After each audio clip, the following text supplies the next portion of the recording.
Revenge. It's a word that echoes in your chest when someone betrays you, when they disrespect you, when they make you feel disposable. As if your presence, your effort, your love, your loyalty meant nothing. And in that instant, every fiber of your being screams for payback. You want them to feel what you feel. You want them to hurt the way they made you hurt. You want the world to see that you were never weak, that you mattered, that they were wrong to take you for granted. That urge is natural, it's human. But it's also a trap, because real revenge is not in shouting, not in begging, not in proving, not in playing games. The Stoics, men who lived centuries before us, who built entire philosophies around strength and discipline, understood this truth long before psychology gave it a name. The greatest revenge is walking away. And not just walking away in anger, slamming the door, leaving behind chaos. No, the real power lies in walking away in calm. Quiet discipline with silence that cuts sharper than any insult.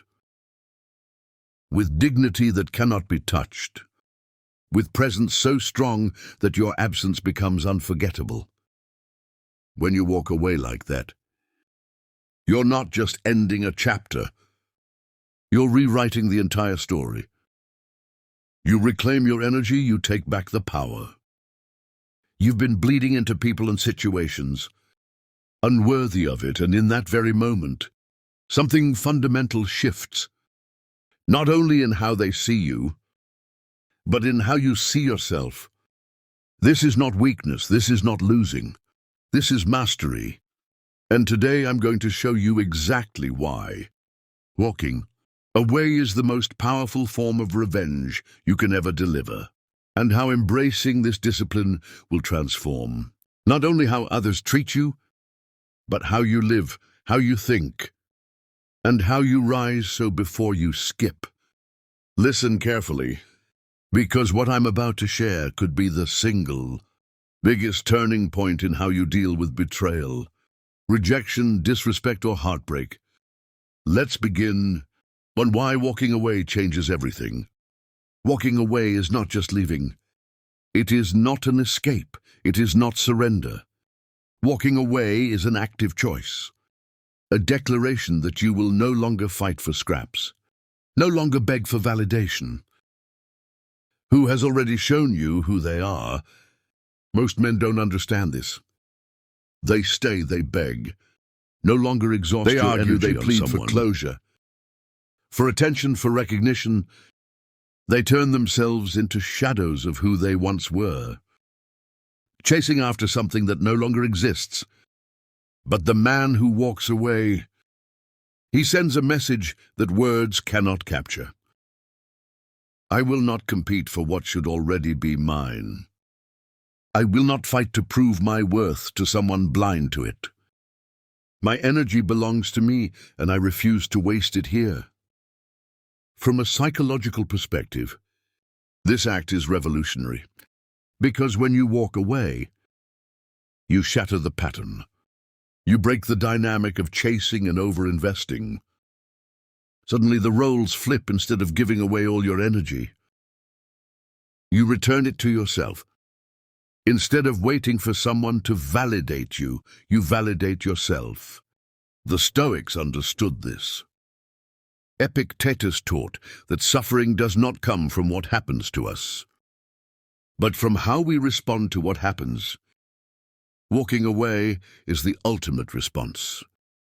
It is clarity over chaos. It is strength over impulse. It is peace over pain. And that moment, that decision changes everything. Not just how they perceive you, but how you perceive yourself. To the Stoic principle of detachment. Detachment is one of the most misunderstood ideas in history. People think detachment means coldness. They think it means you stop caring, stop feeling, stop living. But that's not true detachment. Detachment is not numbness. It is clarity, It is seeing reality as it is, not as you wish it to be. It is letting go of the desperate need to control outcomes that are never in your hands. It is choosing to act from strength instead of from fear. Marcus Aurelius once wrote, "You have power over your mind. Not outside events. Realize this, and you will find strength." Detachment is simply living by that wisdom. When you detach, you stop clinging to people who don't value you. You stop obsessing over their attention. You stop chasing what was never meant to be chased. And the paradox is this: the moment you let go, you actually gain more. You regain the energy, the focus, the clarity you had been losing to desperation. Psychologically, this is liberation. Your brain shifts away from obsession, away from overthinking, away from that endless cycle of checking your phone, analyzing every detail, replaying every argument. Instead, your energy returns inward where it belongs. That is where strength is born. True detachment is not running away. It is not punishment. It is not indifference. It is choosing peace when chaos is offered. It is protecting your energy. It's refusing to allow your value to be dictated by anyone else. And the man who masters detachment is no longer waiting to be chosen. He chooses himself. Silence speaks louder than anger.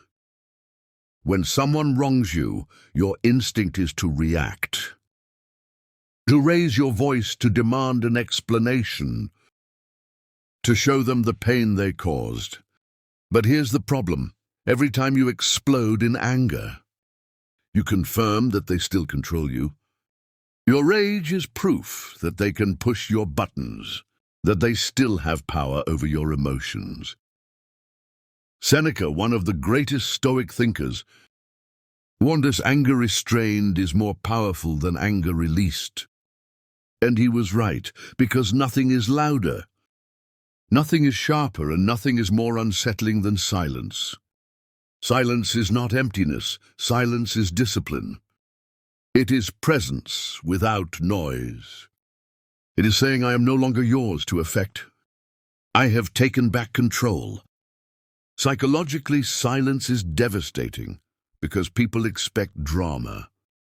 They expect a fight. They expect your world to orbit theirs. But when they are met with calm absence instead of chaos, they are forced to face something they never expected. Your independence. The real beauty, though, is not in what silence makes them feel. It's in what it does for you. Silence preserves your dignity. Silence gives you space to heal. Silence keeps your energy intact. Silence allows you to breathe, to reflect, to rebuild.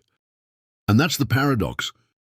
Real strength is not shouting to prove you've moved on.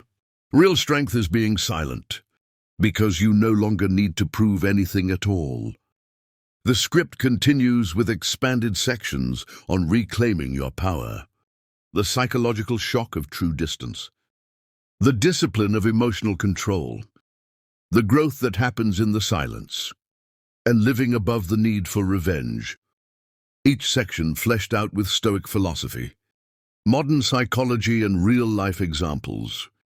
Each segment would be 400, 600 words long, bringing the total well past 3,000 words.